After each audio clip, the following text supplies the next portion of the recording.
I'm a good company man. I shop at the company store, and I work a company job as a lineman. It's hard work, but it's honest. Like the company. The company is the most honest thing in this town, the heart of our lives. My whole family goes to company meeting every Sunday, so we can make sure our two little boys grow up knowing who their provider is. Lately there's been a problem in our little company town, and that problem is Daniel.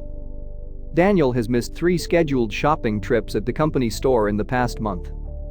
It's not hard to make it to the store. They're open every day, but Sunday from 3 till 9, when the high school kids get out of school to work the registers and stock the shelves. Daniel's work as a manager at the company cinema interferes with his getting to the store some days, but we all know he has time. He gets 2 days off a week, after all. Just like all of us. And the store is only closed one. But despite this, Daniel has still missed his trips to the store. Daniel is my neighbor, and his plight is my plight, and all our plights are problems for the company. So, as a good neighbor, I decided I'd stop by his house and talk to him. Make sure he knows the consequences of his actions against the company. When I went over and knocked on his door, it took 3 minutes for him to answer. That was incorrect behavior on his part. The company wants us to always be friendly with our neighbors, and ignoring them isn't friendly.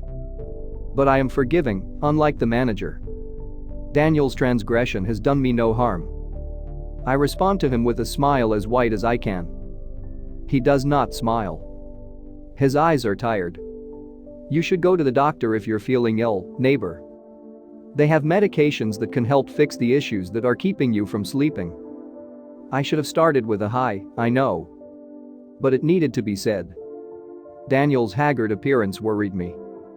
Whether his issues were mental or physical, the company wants us all to be healthy. Even those who commit transgressions, like Daniel. I keep my smile as I wait for him to respond. I notice he is shaking. Yeah. Been meaning to do that to get over there. Yeah. His response is unsatisfactory, and the manager would most definitely not find it acceptable. You should get over to the company store too, Daniel. I've heard they miss you there. I haven't had a chance. Yeah. Haven't had a chance. Been sick. If you are sick, you should see the doctor. He can see if a company employee may be able to bring you your food instead. Or your wife could get it, perhaps. I hadn't seen his wife in days. And she should have come to the door. It's always company policy that both homeowners answer the door, unless one is occupied with important tasks. I know, yeah. She's sick too. He offers me a half-hearted smile and a weak nod before stepping into the darkness of his home and motioning to close the door. I can't let him leave like that, though. I step forward a little more, sticking one foot in his doorway. May I come in, Daniel? He knows he cannot refuse the offer. All company folks are welcome in each other's houses, and to deny a friend entry is almost a guarantee that the manager will pay you a visit. So he doesn't say a word, just opens the door, steps out of the way, and buries his face in his hands. I should have called the enforcers right then, because Daniel clearly needed to seek medical attention, but I would forgive him for now. My eyes take a moment to adjust to the darkness. Daniel has blocked his windows with thick blankets, letting barely any shards of light through. I notice seed packets on his floor. Vegetables. The company does not frown on gardens, but they do frown on self-neglect. And not going to the store is self-neglect. The pieces snap together in my mind like a puzzle. Daniel, have you been eating these vegetables instead of company food? His body folds and collapses, like his legs have struggled too hard to support the weight of his crimes. He kneels on the floor, his overgrown hair catching more sunlight than it probably had in days.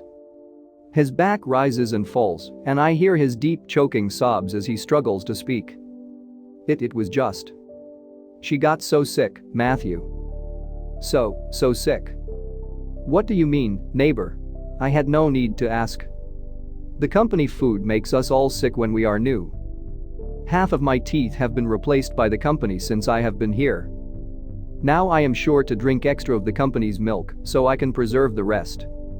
But we did not talk of these things in polite company.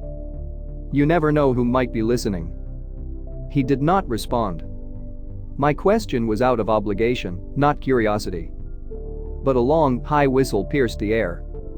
I knew it was time to leave. When the company issues a siren to come inside, it means the manager is out. And you don't want to get caught by the manager. I close his door and leave him in his darkness. My own home is only a short walk away, but I feel the prickles of cold on my neck as I walk to it. I know who the manager is coming to visit today. Daniel screams while he is being removed by the manager. They always do. I just hope that my next neighbor takes company training a little more seriously. And maybe my next neighbor will be you.